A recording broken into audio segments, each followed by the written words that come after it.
안녕하세요. 예, 행복한 안식일.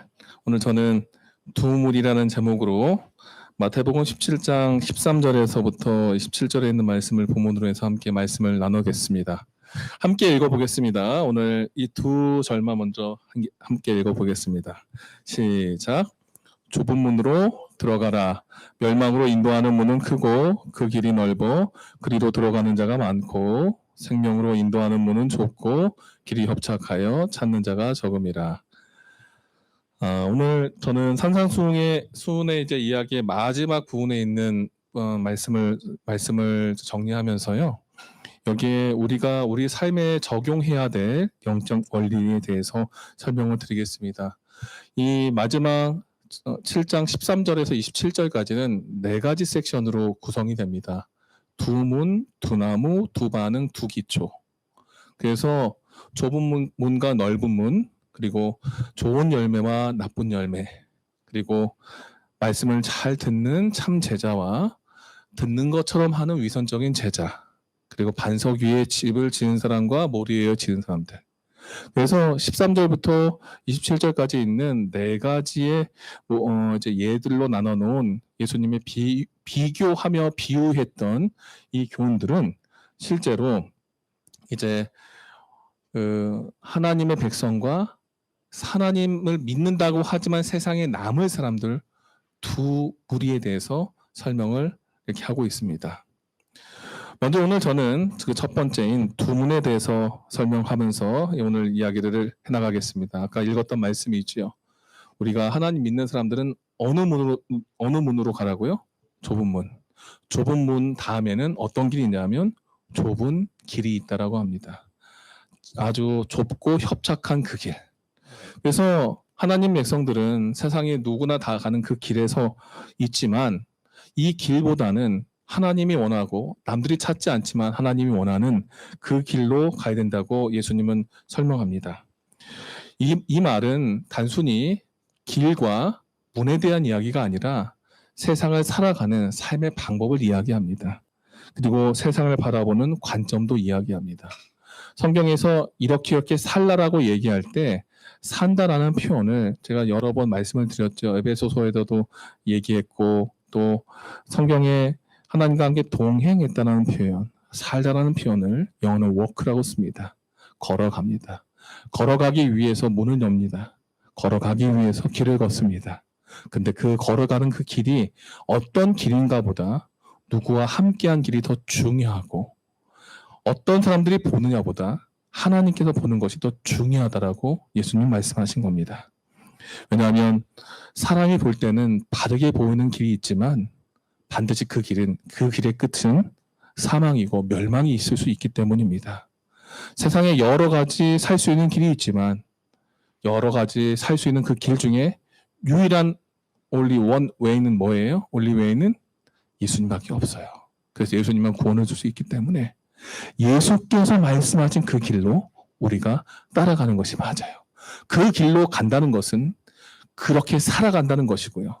그렇게 살아간다는 것은 몸만 가는 게 아니라 마음으로 가기 때문에 우리가 생각하는 나만의 생각으로 하는 합리성과 정당성 그리고 누구나 공감할 수 있는 그 길이 아니라 하나님께서 공감할 수 있는 그 길. 합리적인 방법보다는 믿음의 길이고 하나님의 뜻을 찾는 그 길로 가는 것이 결국 하나님께서 원하시는 길이라는 것입니다. 그 길 속엔 하나님께서 이런 말씀을 해놨습니다. 너희가 걷는 그 길에, 너희가 문을 열고 밟는 그 길에 내가 분명히 복과 생명 혹은 사망과 화를 나눠놨다. 네가 밟는 그 땅 속에 복이 있고 화가 있다. 죽음이 있고 생명이 있는데 어떤 걸 선택하실 것인지 이야기합니다. 시편에는 이렇게 얘기하죠. 모든 의인들의 길은 여호와께서 인정하지만 악인들의 길은 망한다고 했죠.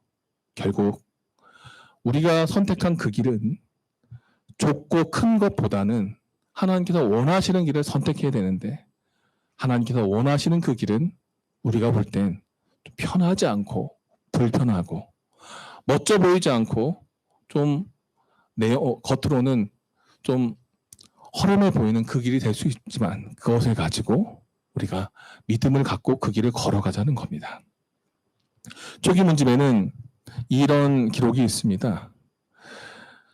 엘렌 G. 화이트이 하나님의 천사가 이끄는 것을 봤는데 하나님의 천사가 우리의 의지를 절대로 움직일 수 없는 것을 봤다는 겁니다. 우리의 의지를 움직일 수 없다는 것은 하나님께서 사람들 앞에 삶과 죽음을 두셨고 각각 선택할 수 있게 했는데 우리가 선택한 그 길에 따라 우리가 선택했던 그 의지에 따라 우리가 살든지 죽든지 결정될 것인데 그 결정을 우리가 한다는 겁니다.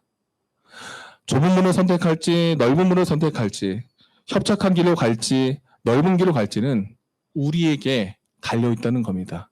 하지만 그 선택과 더불어 그 마지막은 하나님이 보증해 놓으셨으니 그 선택에 따라서 마지막이 바뀔 테니 그것을 위해서 던지라는 것이지요. 그래서 오늘 이 말씀 속에 오늘 예수님께서는 우리가 걷는 그 길에 사도행적에 있는 말씀을 통해서 사도행적 565쪽에 나온 말씀이에요. 성화는 하나님의 뜻에 완전한 사랑 또 완전한 순종, 완전한 일치를 의미하는데 순종함으로 거룩해 될 수 있고 걸어가는 그 길에 하나님처럼 변화할 수 있기 위해선 우리가 주께서 원하셨던 그 좁은 길을 선택해야 된다는 것을 설명합니다. 비록 우리가 걷는 그 길 속에 믿음의 길 속에 때로는 손해보고 어려워도 너무 낙심하지 마십시오. 그 길에 하나님께서 함께 하시고 도우시기 때문입니다. 존 버년의 철로 역정에 보면은 성도들이 가는 그 길에 대해서 힘들고 고난과 어려운 투정이 가득한 길이지만 성도로서의 기쁨, 자신감과 승리의 확신이 여행 속에 있었습니다. 왜요? 힘든 길 자체에 초점 둔 것이 아니라 힘든 길 뒤에 있는 우리의 영생과 영원한 축복에 그들의 마음이 쌓여 있었기 때문입니다. 우리는 이 땅에 살아가지만 하늘을 바라보는 하나님의 백성인 것을 기억하십시오. 그렇기 때문에 예수님께서 산에서 우리들에게 복된 말씀으로 주셨던 그 기별 속에 세상에서 좀 손해봐도 좁은 길, 협착한 길을 기쁨으로 걸어가라고 하십니다. 그리고 두 번째 비유로 말씀하신 것은 두 나무입니다. 어떤 나무냐면 15절부터 20절을 통해서 이 두 나무의 이야기를 하면서 좋은 나무와 나쁜 나무 얘기를 합니다. 그러면서 거짓 선지자와 참 선지자에 대한 이야기를 하지요. 자, 이 한 나무를 두 가지 나무로 비유해서 설명을 했습니다. 하나는 좋은 나무고요. 하나는 못된 나무, 나쁜 나무입니다. 영어로는 good tree와 하나는 bad tree예요. 굿과 bad는 선하고 하나는 악하다는 뜻이죠. 성경에는 나무를 설명할 땐 나무에서 나오는 열매에 대한 것을 이야기하기 위해서 나무를 사용합니다. 성경에서 잠언 1장 13절에는 사람이 자기 행위의 열매를 맺는다고 하고 자기 깨에 배부르겠다고 했어요. 결국 열매는 그 삶 속에서 나타나는 삶의 결과입니다. 이 거짓 선지자와 참 선지자를 이야기하면서 나무로 이야기했던 것은 그들이 가르치는 가르침이나 그들의 삶이 어떤 열매인지를 이야기하는 것이지요. 삶의 방식이 어떤 건가. 결국 성경에서 또 하나의 그 열매와 같은 이야기 중에 하나는 세마포 옥과 함께 나온 행실입니다. 결국에 우리에게 예수님께서 말씀하신 이 두 나무 이야기에서는 우리에게 바른 열매, 선한 열매, 바른 행실, 그것이 하나님께서 원하시는 것이 담겨 있느냐는 것입니다. 굿과 배드라고 나누는 것은 인간의 기준의 선과 악이 아닙니다. 하나님의 속한 속성이냐 그렇지 않느냐는 것입니다. 오늘 이 비유에서 예수님이 말씀하셨던 것은 또 하나 거짓 선지자의 이야기를 통해서 15절에 거짓 선지자를 삼가라. 그는 양의 옷을 입고 너희에게 나오나니 속에는 노략질하는 일이라고 얘기합니다. 양의 탈을 쓴 늑대 그 일을 이야기하지요. 결국 속은 변하지 않고 겉만 번지르르 했던 그 모습들, 가면 쓴 사단. 성경도 사단의 이야기를 이렇게 얘기합니다. 사탄도 자기를 광명한 천사로 변장하고요. 그리고 사탄의 일꾼들도 선한 일꾼들처럼 스스로를 변신해서 우리에게 나타난다고 합니다. 겉모습으로는 볼 수가 있다 없다? 없다는 거지요.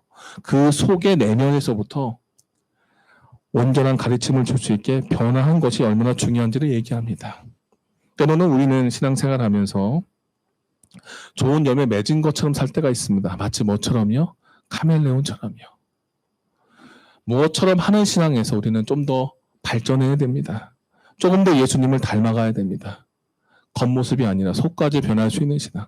예수님은 천국에 합당한 자는 그 내면에서부터 영적인 것을 갈급한 사람이고 그 영성에서부터 하나님 앞에 일치된 사람이 되어야 된다고 합니다. 그렇게 바뀌고 안에서부터 온전한 양분을 빨아들인 자들이 바로 맺는 것이 이런 열매라는 겁니다. 네, 나무가 열매를 맺지 않을 때 어떻게 될까요? 이사야서에는 분명히 얘기합니다. 가지가 마르면 꺾이고 그것을 불사른다고 했습니다. 나무는 바른 열매가 있어야 됩니다. 우리는 주님께서 심어준 작은 씨앗, 믿음의 씨앗을 통해서 만들어진 나무들입니다. 근데 우리의 삶에서, 행동에서, 그 삶의 모습에서 정말 선한 모습과 하나님의 모습이 없다면 주님께서는 단호하게 말씀하십니다. 그 마른 가지를 꺾어서 불사르겠다고요. 에스겔서는 이렇게 얘기합니다. 그 나무를 가지고 무엇을 제조할 수 있겠느냐? 다 땔감으로 만들겠다고 이야기합니다. 우리가 믿음의 나무가 온전하게 되어서 버려지지 않고 불살라지지 않고 온전한 열매로 하나님 앞에 드리는 사람이 됐으면 좋겠습니다. 또한 성경에서는 그 열매가 가시나 엉겅퀴가 되면은 어떻게 된다고요? 불사르겠다 했어요. 결국 가르치는 삶의 모습과 내용이 하나님 앞에 어떻게 돼야 된다고 설명하냐면 온전한 하나님의 성령의 열매와 빛의 열매와 주께서 원하시는 주님의 열매로 우리의 삶의 모습이 바뀌게 된다는 것을 이야기합니다. 그리고 세 번째 말씀하신 것은 두 반응입니다. 21절부터 23절을 이야기하면서 우리가 잘 아는 말씀이죠. 나더러 주여 주여 하는 자마다 천국에 들어가는 것이 아니요 다만 하늘에 계신 내 아버지의 뜻대로 행하는 자라야 들어가겠다고 합니다. 자, 여기서 우리가 주목해야 할 것은 아까는 분명히 15절부터 20절까지 말씀은 선지자 가르치는 모습이었는데 여기서는 이제 22절부터 가만히 보면 많은 사람들이 주여 주여 내가 뭐 했어요? 주여 주여 내가 뭐 했어? 이런 얘기하거든요. 그래서 가만히 보면 두 나무와 두 반응의 이야기는 말씀을 가르치는 사람들의 자세와 말씀을 듣는 사람들의 자세 두 가지로 설명할 수 있습니다. 이 듣는 자들은 배우는 자들이죠. 청중들을 이야기합니다. 왜냐하면 이스라엘 백성들은요. 하나님 말씀을 잘 듣는 사람들이었지만 그들은요. 입으로만 들었습니다. 그래서 그들이 장차 내게 부르짖기를 나의 하나님이여 우리 이스라엘이 주를 아나이다 하리라. 호세아 8장 3절에 이스라엘이 이미 선을 버렸으니 하나님 하잖아요. 근데 뭘 버렸대요? 선한 것, 좋은 것을 버렸대요. 하나님을 버렸대요. 왜냐하면 1절에 이는 그들이 내 언약을 어기고 율법을 범했대요. 잘 듣지 않은 거죠. 들었지만 듣지 않은 거예요. 아까 교과 시간에도 말씀드렸죠. 들을 때 우리의 자세가 뉴트럴로 중립으로 가야 된다고 말씀드렸습니다. 하나님 뜻이 무엇인지를 헤아리는 그런 들음이 아니라 내 마음대로 들은 겁니다. 말씀을 잘 들어야지 말씀대로 살 수 있죠. 그리고 말씀을 잘 가르쳐야지 하나님의 뜻을 잘 배울 수 있습니다. 오늘 21절부터 23절의 말씀을 듣는 자들의 청중에 대한 자세는 결국 우리 삶 속에서의 우리의 삶의 태도에 대한 이야기도 같이 하고 있습니다. 왜냐하면 배운 대로 너희 정말 살고 있니? 내가 가르쳐준 대로 살고 있니? 네, 저는 믿음으로 향했어요. 의심하지 않고 믿음을 향해 살고 있어요. 그래? 그럼 너희가 이렇게 살고 있나 한번 확인해 봐라. 믿음이 있노라 하고 행함이 없고 내가 말씀대로 한다고 하면서 말씀을 온전히 실천하지 않고 순종하지 않는데 그거 뭐야? 속이는 거야. 예수님이 분명히 말씀하셨어요. 배운 대로 움직이라고요. 너희가 잘 듣고 내가 그렇게 움직여야지 내가 나중에 너희를 분명히 알겠다고요. 예수님이 본문의 말씀에 이렇게 얘기합니다. 내가 너를 결코 알지 못했다라는 그 표현은 I never knew you. I never knew you. 결코 절대로 모른다. 제가 당신의 이름으로 선지자 노릇도 했고요. 헌금도 열심히 냈고요. 하나님 일에 최선을 다했는데 아니 일은 했어. 내 이름 걸고 한 건 나도 알아. 근데 그 안에 이름은 있는데 내가 없잖아. 나의 마음으로 해봤니? 나의 나를 보낸 건 내가 알아. 안식을 지킨 것도 아는데 그것이 정말 나의 마음을 네가 읽고 해봤니? 주님이 원하셨던 건 바로 무엇이냐면 하나님의 마음, 하나님의 의지, 하나님의 뜻을 아는 거죠. 그래서 여기 결국 예수님이 이 가르치고 배우는 관계 속에서 알아야 될 것이 무엇이냐면 하나님의 일이 하나님의 의지가 무엇인지를 아는 걸 얘기합니다. 마태복음 12장 50절에도 예수님이 말씀하신 한 가족을 무엇을 기준으로 삼아서 나눴냐면 아버지의 뜻대로 하늘 아버지의 뜻을 가지고 움직이는 자들. 오늘 하늘문에 같이 가는 사람들도 내 하늘 아버지의 뜻대로 하는 자들. 이걸 기준으로 이야기했습니다. 뜻은 무엇이냐면 그 마음을 이해하는 거예요. 자, 마음을 이해한다는 것은 처음부터 그 대상자의 뜻을 다 이해하는 그 행동을 이야기하는 게 아닙니다. 우리가 잘 아는 비유가 있어요. 포도밭에 일꾼 그 두 아들의 비유 아시죠? 예수님이 여기에서 초점 맞췄던 것은 가겠다 안 가겠다고 이야기한 사람이 아니지요. 안 가겠다고 하고 갔던 움직였던 한 사람. 실소이다 하였다가 그 후에 뉘우치고 갔으니 중요한 게 이 말이에요. 뉘우쳤다. 뭐예요? 회개했다. 뜻을 알았다는 거지요. 아버지 마음 잘 몰라서 아니요 했다가 아버지 마음 알아요. 아는 척해서 가겠어요 했다가 안 갔던 첫째가 아니라 듣는 척 했지만 뜻을 모르는 사람은 가지 않습니다. 좁은 길도요. 하나님의 뜻을 알아야지 가는 거지요. 결국 회개하고 마음을 알고 뜻을 알았던 그들. 겉으로는 세리와 창녀들처럼 손가락질 받고 아무것도 아닌 존재인 그들이 먼저 하늘에 갈 수도 있다. 그러니 너희는 이 땅에서 무엇을 행하기 이전에 하나님의 뜻을 먼저 생각해보고 움직이라고 얘기합니다. 왜냐하면 이 땅에는 분명히 진짜 하나님을 찾는 자들과 겉으로 찾는 척하는 자들이 있습니다. 근데 그 중심에는 그 삶의 규모와 삶의 형태로 나뉜다는 겁니다. 결국 예수님은 이 말씀을 통해서 우리의 라이프 스타일, 삶의 방식이 온전히 예수님과 함께 된 것을 나타내 보이라는 겁니다. 말로 하는 신앙이 아니라 몸으로 다시 움직이고 헌신하라고 하기 전에 먼저 한번 헌신해 보고 이렇게 가라고 가르치기 전에 먼저 한번 움직여 보라고요. 그리고 우리가 그렇게 하기 위해서 필요한 것.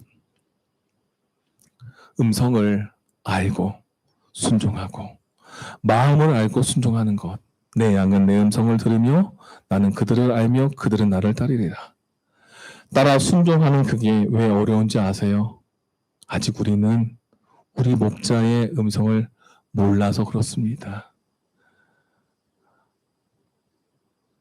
동화 중에 청개구리 그 동화 아시지요? 청개구리가 언제 엄마의 마음을 알았죠? 엄마 죽고 나서. 맨날 반대로 하는 게 그때 가서 진짜로 해가지고 결국에 엄마 마음을 또 몰랐습니다. 사람은 가치 있고 일상적인 생활에서 중요한 것을, 소중한 것을 많이 놓칠 때가 많습니다. 예수님이 그래서 우리에게 말씀하셨어요. 조금 더 평화로울 때, 조금 더 무엇인가 할 수 있을 때 뜻을 알고 그렇게 살아가면서 내가 원했던 그 길로 한번 가볼래? 문을 열고 한번 좁은 길이라도 가볼래? 함께 가르치고 배우면서 가보자. 그리고 가는 인생에 그 한 사람이 아닌 여러 사람들을 함께 불러서 좁지만 그 길 같이 가보면서 이제는 그 길에 새로운 기초 위에 새로운 집을 한번 세워보자. 마태복음 7장 24절에서 27절에 있는 말씀은 바로 그 얘기입니다. 이제 내가 두 무리에 대한 것을 분명히 설명해서 겉으로 드러난 게 아니고 속으로 그 뜻을 알고 겉에 게 아무리 초라해 보여도 하나님이 원하시는 길이면 가자. 그럼 그게 어떤 모습인지에 대해서 설명하면서 그러므로 누구든지 나의 이 말을 듣고 행하는 자는 그 집을 반석 위에 지은 지혜로운 사람과 같으니라는 표현을 합니다. 그러므로 therefore 정리하는 겁니다. 이 앞에 얘기했던 두 문과 그다음에 이 두 나무와 그다음에 두 청중을 정리하면서 이제 두 기초에 대한 이야기를 하면서 그래 여러 집들 두 집을 지을 수 있어. 이렇게 다르게 예쁘게 지을 수도 있고 똑같이 예쁜 두 집을 지을 수 있지만 그게 이렇게 무너질 수도 있단다. 왜? 반석 위에 지으면 반듯하지만 모래에 지면 넘어진단다. 우리가 사는 그 세상은 이 세상은 내가 만들었지만 지금 잠시 사단이 지배하고 있으니 이 땅에서 우리는 늘 시험 가운데 도전을 받아 너의 삶의 흔적과 삶의 방식이 내가 이 땅에 다시 오는 날까지 너희가 한순간 한순간 그 발걸음 하나하나를 견고한 반석 위에서 나와 함께했던 흔적으로 하늘의 집을 지어가는 인생을 살았으면 좋겠다라고 이야기하십니다.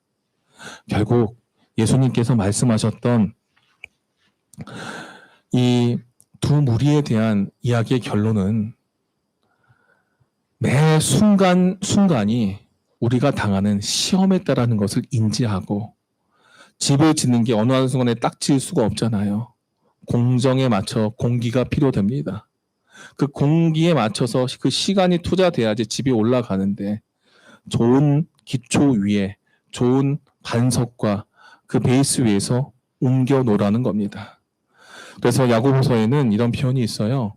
시험을 참는 자가 복이 있다고 합니다. 시련을 견디는 자가 하나님께 면류관을 얻겠다 합니다.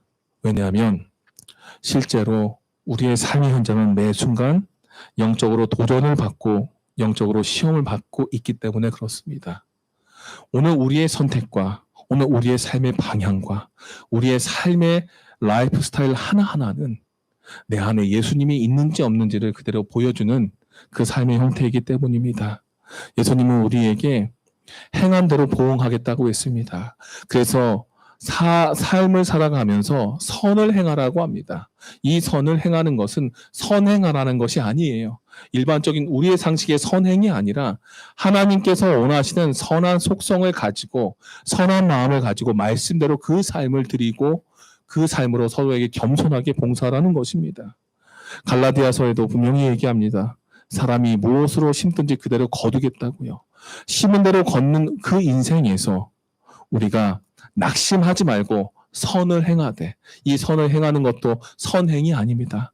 하나님의 뜻이 무엇인지 알고 그분의 뜻에 맞는 삶을 순종하면서 내 삶의 열매와 내 행동이 하나님의 거룩한 백성의 모습처럼 성화되고 변화된 그 삶을 경험하며 성령의 열매를 맺을 수 있는 성령의 사람으로 변화되면서 비록 우리가 겉으로는 후패하지만 우리의 속은 날로 새롭다는 바울의 고백과 그의 간증처럼 우리가 낙심하지 말고 포기하지 말고 때를 기다리다. 어떤 때요?